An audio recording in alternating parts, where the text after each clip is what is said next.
एक आदमी 32 सेकंड में 8 बार जमीन पे पटक पटक के जान से यूट्यूब वाले स्टार टीचर्स जिनको कुछ जानना ना कौड़ी कभी हुआ तो उस पे क्या नहीं ऐसा कुछ नहीं है जैसे कि आप झूठ बोल रहे हैं। सो गाइस, क्या आपको पता है कि न्यूज एंकर और टीचर्स के बीच कुछ कंट्रोवर्सी चल रही है? अगर आपको नहीं पता है तो गाइस आओ चले देखते हैं आदित्य भाई की वीडियो।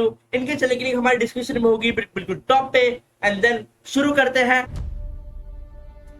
पिछले 24 घंटे के अंदर देश के अंदर जो मजे हो रहे हैं ना, कौन इग्नोर करेगा उनको। यूट्यूब वाले स्टार टीचर्स जिनको कुछ जानना ना कौड़ी कभी ब्लैक बोर्ड लेकर कुछ एक्सप्लेनर बनाते हैं, खाली व्यूज बटोरते हैं, उटपटांग ग्रैब्स लिखते हैं। अंजना कश्यप और खान सर की लड़ाई हो गई और दूसरी जगह पे आरसीबी फिर से जीत गई। अंजना क्या कह रही है? अब कह रही है कि आजकल का 2 कौड़ी का टीचर को ज्ञान नहीं है। भाई तू अपन ज्ञान अपने पास रख। कहा पीछे 18 साल से नहीं जीत पा रहे थे और अभी लगातार 2 बार जीत गए, बस इस बार दंगे ना हो।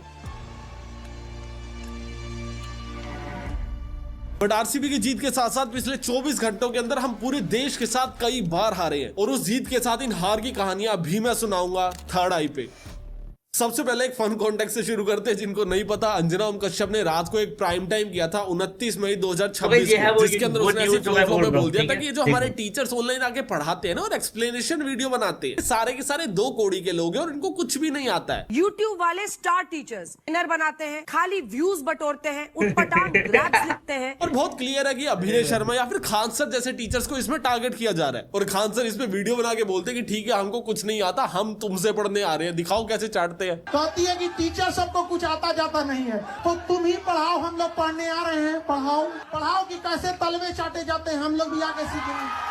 अभी लोग गेस कर रहे हैं कि अंजना कश्यप ने टीचर्स के खिलाफ क्यों कंटेंट बनाया या फिर ऐसी क्या ही मुसीबत आ गई कि टीचर्स से पंगा लेना पड़ रहा है, इनके पास कंटेंट खत्म हो गया है क्या? बट अगर तुम लोग इसको बहुत प्रैक्टिकली देखो ना तो एक बहुत पुरानी ट्रिक है कि जिसको आप खरीद नहीं सकते हो आप उसकी क्रेडिबिलिटी खत्म कर दो। तुम लोगों को पता होगा कि अभी सीबीएसई के पेपर चेक करने में ना बहुत सारे फकअप्स हुए। कुछ बच्चों के कुछ पेपर्स को चेक ही नहीं किया गया और उनको मार्क्स दे दिए गए, और कुछ बच्चों के केस में क्या हुआ कि पेपर किसी का है, चेक करके नंबर किसी और को दे दिए। एंड ये सारे के सारे फकअप्स के बीच में हमारे एजुकेशन मिनिस्टर सामने आए और बोले कि यार मेरे से बहुत बड़ी गलती होगी, मैं आपको रिजाइन देता हूँ। ये है पैरेलल यूनिवर्स। जिस भी दिन इंडिया में ऐसा होगा मेरे को भाई रिजाइन ही मार दिया, गलती हुई भाई रिजाइन ही मार दिया। वाह वाह वाह वाह, क्या चल रहा है भाई इंडिया में। लगेगा मैं परियों की दुनिया में आ गया हूं। बट ऑब्वियसली ऐसा नहीं किया जा रहा, उल्टा क्या किया जा रहा है, स्टूडेंट्स और टीचर को खरीद लिया जा रहा है। टीचर्स के प्रॉपर इंटरव्यूज आ रहे हैं स्क्रिप्ट पढ़ते हुए कि भैया सीबीएसई बहुत अच्छा काम कर रही है, जो भी इन्होंने पेपर चेकिंग का ये नया सिस्टम लाया है मार्केट के अंदर, ये बहुत बढ़िया लगा है हमें। और सेम चीजें स्टूडेंट से भी करवा रहे हैं। पर इसमें इशू पता क्या है, आप उन टीचर्स को खरीद सकते हो जिससे आपके अच्छे कनेक्शन हो या फिर जिस स्कूल से आपके अच्छे कनेक्शन हो। आप उन टीचर्स को नहीं खरीद सकते हो ना जिनको आपको कोई लेना देना ही नहीं है। अब जैसे खान सर है, सस्ते के अंदर मासिस को पढ़ाते हैं। अभी वो आदमी सरकार की तरफदारी क्यों करे? या तो उसको पॉलिटिक्स ज्वाइन करनी हो या फिर उसको क्या ही फर्क पड़ता है। ना ही सरकार से उसको सब्सिडी मिलती, ना ही वो सरकार पे डिपेंडेंट है, ना ही वो सीबीएसई के बच्चों को पढ़ाता है। तो ये लोग क्या करते हैं ना, सरकार को ओपनली क्रिटिसाइज करते हैं। जब भी नीट का पेपर लीक हो जाता है ये लोग सड़क पे आ जाते हैं। जब भी सीबीएसई के अंदर चेकिंग का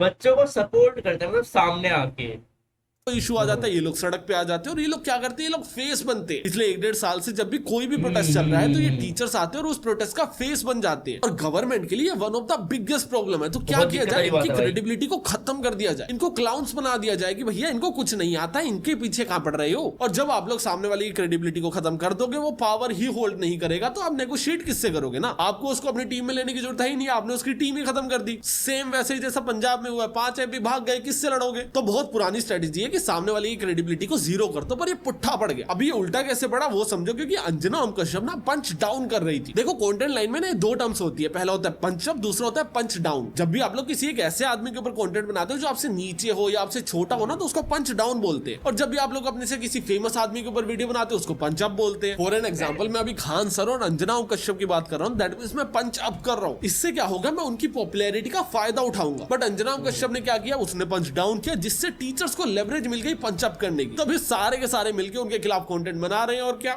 बढ़िया एक्सपोज कर रहे हैं। मतलब ऑब्वियसली अगर आप इंडियन मीडिया को एक्सपोज करने का मूड बना रहे हो और आपको 10 मिनट से ज्यादा टाइम लग रहा है अगर स्क्रिप्ट बिल्ड करने में, तो आप में प्रॉब्लम है, क्योंकि इनमें इतनी कमियां हैं, जिस दिन की खोलो उसी दिन हगा होता है। तो इनको ज्यादा सीरियसली मतलब, खान सर तेज आदमी अपने आप देख लेंगे। बट जो चीज हम सबको कलेक्टिवली देखना चाहिए वो है इस वीडियो का प्राइम टाइम स्पॉट।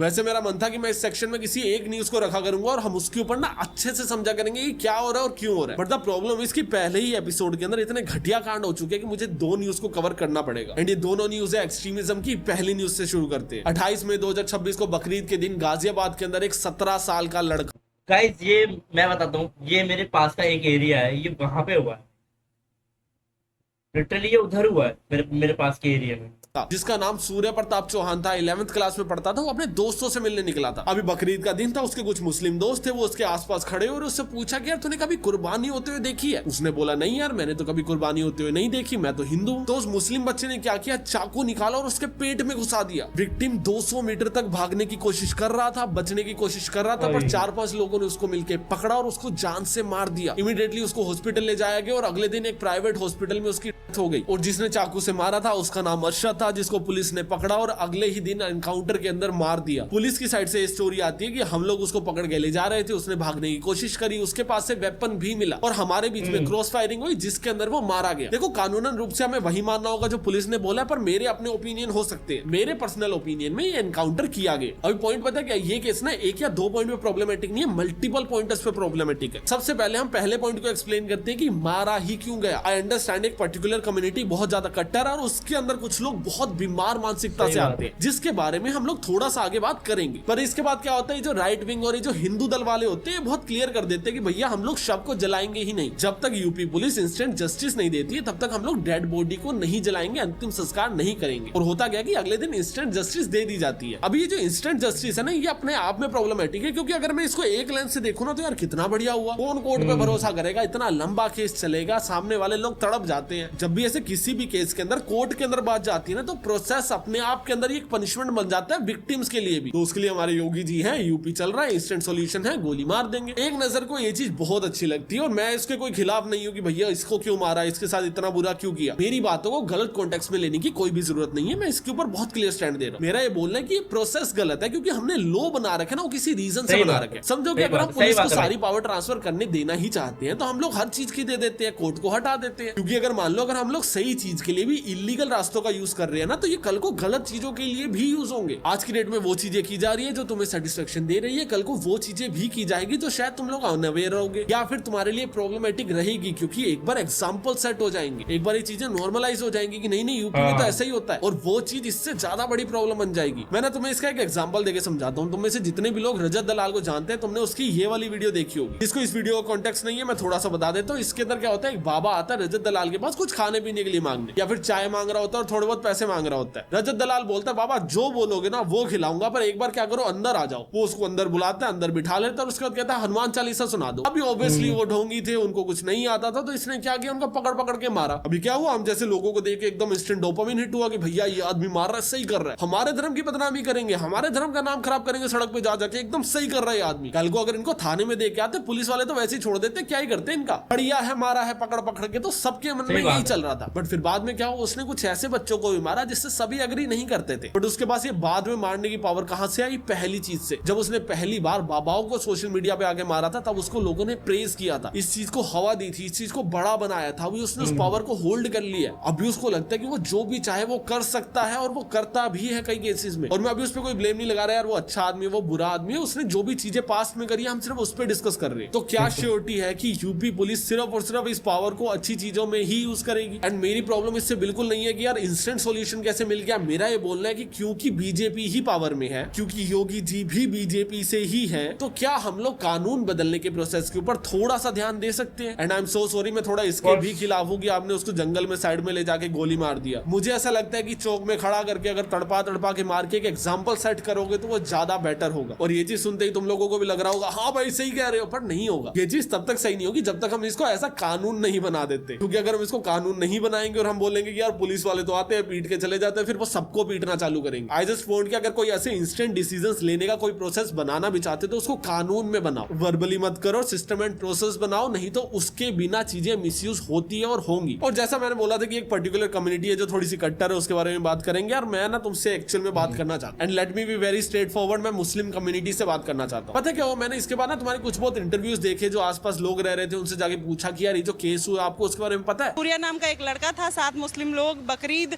पे ले जाते हैं ईद मनाने के लिए, चाकू घोंप के मार देते हैं। क्या कहेंगे, आपके खोड़ा की, आपके मोहल्ले की? ऐसे कई आज से पहले भी हुआ ऐसा काम कोई, जैसे कि आप आज हुआ तो उस पे क्या? नहीं, ऐसा कुछ नहीं है, जैसे कि आप झूठ बोल रहे हैं। ऐसे गोली मार के थोड़ी मारना चाहिए था। तो इंटरव्यू में पूछते कि ठीक है यार, अरे गोली क्या मार के ये? गलत हुआ, मान लिया, जो उसने मारा था उसके ऊपर आपका क्या ओपिनियन है? कहते भाई वो हमें नहीं पता, वो तो अल्लाह जाने, अल्लाह को पता है। तो ये जो गोली मारी है ये अल्लाह को पता होगा। पॉइंट ये नहीं है कि सारी की सारी मुस्लिम कम्युनिटी हिंदुओं के खिलाफ है। पॉइंट ये है कि जब भी ऐसा कुछ भी होता है ना, मैं कभी नहीं देखता सोशल मीडिया के अंदर कि मुस्लिम कम्युनिटी स्टैंड ले रही है। इसको ना एक एग्जांपल से समझो, देश के अंदर जब भी कभी भी होता है ना, तुमने कभी भी देखा है कि सिर्फ लड़कियां स्टैंड कर रही हैं? लड़के भी स्टैंड करते हैं, लड़के भी मोमबत्तियां जलाते हैं, लड़के भी आंदोलन करते हैं। क्यों? ये चीज शो करने के लिए कि वो हैवान और हमारी जात में फर्क है। ये चीज शो करने के लिए कि हम वो नहीं है और हम इसके खिलाफ है। ये चीज शो करने के लिए कि हमारा उससे कोई एसोसिएशन नहीं है, हम उस आइडियोलॉजी से रिलेट नहीं करते। बट जब आप लोगों से इंटरव्यू के अंदर भी ये चीजें पूछी जाती है कि क्या आप लोग इस चीज से अग्री करते हैं, जो चीज हुई है आप लोग मना कर देते हो। मैं अभी भी ये ब्लेम नहीं लगा रहा हूँ कि भैया सारे के सारे मुस्लिम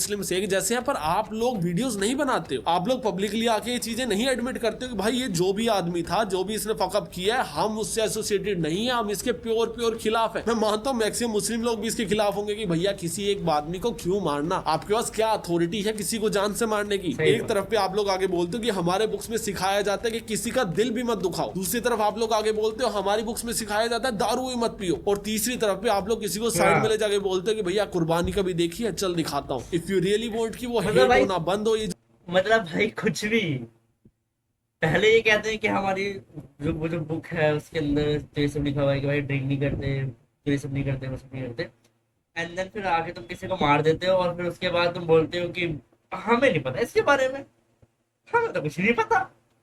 जो बीच में डिवाइड एंड रूल चल रहा है ये बंद हो, तो आप लोगों को भी स्टैंड लेना पड़ेगा। हर बार जब भी कोई मुस्लिम आदमी गलत करता है आप लोग चुप हो जाते हो, हिंदू आदमी गलत करता है आप लोग सड़कों पे आ जाते हो। ऐसे नहीं चलेगा। अगर यही चीज कोई हिंदू ने की होती ना, मैं 110% श्योर था हिंदू लोग नीचे कमेंट्स में वीडियोस में कह रहे होते कि भैया ये गलत है। मैं मुस्लिम्स के ना कमेंट देख पा रहा हूँ, ना मैं वीडियो देख पा रहा हूँ, कल से रील स्क्रॉल कर रहा हूँ। और अगर आप लोगों ने बनाई है, मुझे इंस्टा पे टैग करके एटलीस्ट दिखाओ क्या चल रहा है। और इसी के साथ दोबारा यूपी चलते हैं और एक और एक्सट्रीमिस्ट केस देखते हैं। एक 18 महीने के बच्चे को, भाई ये वीडियो मैंने देखी थी, बहुत डिस्टर्बिंग है, बहुत डिस्टर्बिंग है।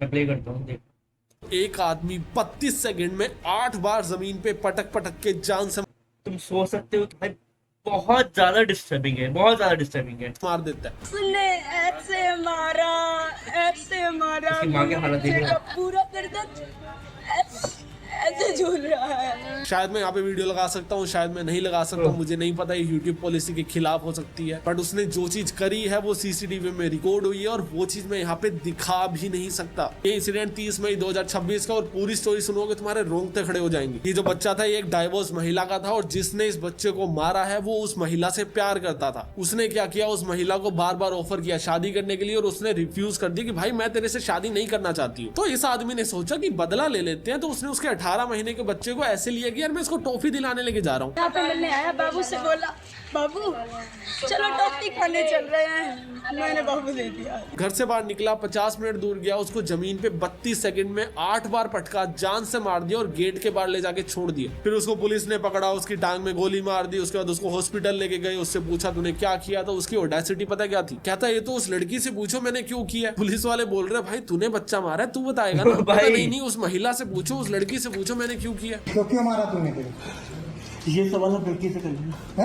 अभी ना तुम लोग प्रॉब्लम समझे, तो दोनों कैसे ना इसको प्राइम टाइम में ऐड करने का एक बहुत बड़ा रीजन है, दैट इज माइंडसेट। किसी की ढुई में इतना जोर कैसे ही आ सकता है कि वो किसी की जान ले सकता है। या तो सिस्टम बहुत फुद्दू होगा, या फिर उसको पता होगा कि वो बच के निकल जाएगा, या फिर वो अवेयर ही नहीं है कि उसके खिलाफ क्या होगा। या तो पहला वो जो मुस्लिम बच्चे का केस था, उसके अंदर वो एक अलग आइडियोलॉजी के अंदर था कि भैया मैं तो सर तन से जुदा कर दूंगा, या जो भी उनके फकअप्स हैं। या फिर इसके अंदर ये प्योर आशिक बना हुआ था कि भैया या तो मर जाऊंगा या कट जाऊंगा। ऐसे रिटार्डेड लोगों को सोसाइटी के अंदर जिंदा रखना एक प्रॉब्लम। और हम लोग ना बिल्कुल पता नहीं लगा सकते कि ऐसे रिटार्डेड लोग कहाँ रहते हैं, कब ये ऑफेंस करने वाले हैं, क्योंकि कोई ना कोई इस ऑफेंस का शिकार बनेगा। तो ये रिटार्डेड लोग ये हरकतें ना करें ना, उसके लिए कॉन्सिक्वेंसेस सेट करने पड़ेंगे। अभी क्या हुआ, जो सेकंड केस हुआ जिसने बच्चे को मारा, उसकी टांग में गोली मार दी, वीडियो बना के पब्लिक कर दी कि भैया तूने उसको क्यों मारा, ये तो बहुत बुरी तरह मारा था तूने। उसके बाद अभी क्या चल रहा होगा, उसके साथ बेल्ट ट्रीटमेंट चल रहा होगा, I am so sure. Police ने उसकी लेनी मार रखी होगी, पर किसी को पता ही नहीं है। बाद में एक लंगड़ाते हुए कभी कभी वीडियो डाल देते कि भैया ये देखो हमने इसको पीटा है। देखो मुझे पता है बच्चों के लिए वीडियो शायद थोड़ा बहुत सेंसिटिव सेंसिटिव होंगी, पर ऐसी वीडियोस को बाहर निकालना चाहिए। कॉन्सिक्वेंसेस को बाहर निकालो, बताओ कि कितने पटे पड़ेंगे। अगर कोई सही बात एक्सट्रीमिस्ट है। माइंडसेट का है तो उसके साथ क्या होगा, चोक। भाई पता होना चाहिए कि ऐसा अगर क्राइम करोगे तो कितना, जो पुलिस है वो कितना पेलती है, कितना पिटाई करती है। अब तुम्हें पता ही नहीं कि उसके बाद वहां पुलिस के में पकड़ने के बाद वो होता क्या है, तो बंदे तो ऐसा क्राइम करेंगे ही वो। में टांग के ठोको, एंड ठोको मींस गोली मत मारो, बहुत इजी मौत होती है वो। मौत तो एस्केप है ना यार, मर गए, पीछे वाले रोएंगे, हम तो चले गए। तड़पाओ और लोगों को दिखाओ कि ऐसे तड़पना पड़ेगा। अगर तुम्हारी ढूई में इतना जोर है कि तुम इतना बड़ा कोई क्राइम करने का सोच रहे हो तो ये है कॉन्सिक्वेंस। 10 साल केस चलेगा, 5 साल हम ये करेंगे या फिर सीधा गोली मार देंगे, वो चीजें मत दिखाओ, बहुत ईजी लगती है। केस चलता रहेगा, जेल में बैठे रहेंगे, फ्री की रोटियां तोड़ते रहेंगे, वो चीजें हटाओ। थोड़ा कानून बदलो, चीजों को थोड़ा स्ट्रिक्ट करो। और जो भी मुस्लिम ऐसी किसी भी बात से डिसएग्री करते हैं, पब्लिकली आके स्टेटमेंट्स रेज करो। तुम्हारी कम्युनिटी, उसकी इमेज तुम्हें कैसी बनानी है वो तुम्हारे हाथ में है, मेरे हाथ में नहीं है। तुम लोग अगर इमेजिन करते हो कि भैया क्योंकि ये बीजेपी के खिलाफ बोलता है तो ये हमारे साथ बोलेगा, बैम में मत रहना। तुम्हारी कम्युनिटी का फेस ये गुंडे बनेंगे या फिर तुम लोग बनोगे। अगर तुम लोग इंटेलेक्चुअल हो तो वो तुम डिसाइड करो, मैं नहीं कर सकता। मेरा काम एट मैक्स तुम्हें एक एडवाइस देना है। अगर तुम लोग इसके खिलाफ हो तो स्टैंड करो। ये तो सारी अल्लाह की मर्जी है, ये मत कर दिया करो। फिर वो जो गोली लगी है वो भी अल्लाह की ही मर्जी से हुआ है। एंड सारी बातों से मुझे पता है तुम में से काफी लोग अनकंफर्टेबल हो गए होंगे, तुम्हें लग रहा होगा यार आज की न्यूज काफी ज्यादा स्ट्रेच चल रही है। अगली न्यूज की अगर बात करें तो इक्वली डिस्टर्बिंग है। एलएनपीजी हॉस्पिटल के अंदर एक 15 साल की लड़की एडमिट होती है पेट दर्द की वजह से। जिस डॉक्टर को उसका इलाज करना था उसी ने उसको मल्टीपल टाइम्स असोल्ट किया। फिर जब लड़की एलएनजेपी हॉस्पिटल इधर दिल्ली गेट के पास, यही वाला क्या भाई, क्या ब्लीडिंग शुरू हुई, उसको इमरजेंसी वार्ड के अंदर शिफ्ट किया गया। सीनियर डॉक्टर्स को पता चला, डॉक्टर्स ने पुलिस के अंदर कंप्लेंट करी, पुलिस ने उनको रिटेन कर लिया, पोस्को एक्ट लगा दिया, अभी केस चल रहा है। और वही सेम एक और कहानी, वही एक एक्सट्रीमिस्ट रिटार्डेड माइंडसेट की कहानी, जिसको लगता है कि वो बाप है और कुछ भी कर सकता है, कल को उसके खिलाफ कुछ हो नहीं सकता, अगर कुछ हुआ तो वो उसको दबा देगा। ऑलमोस्ट सेम स्टोरी है। मेरा इसके ऊपर पॉइंट ऑफ व्यू भी एकदम सेम है। हमें सख्त कानून चाहिए। बाकी मूड को थोड़ा लाइट करने के लिए आईपीएल की बात कर लेते हैं। तुम में से शायद कुछ लोगों ने इस बार आईपीएल नहीं देखा होगा, बट मैक्सिमम लोग। सो गाइस वीडियो करते हैं यहीं पे खत्म। Hope you like this video. मैं मिलते हैं अपनी नेक्स्ट वीडियो में। Bye bye.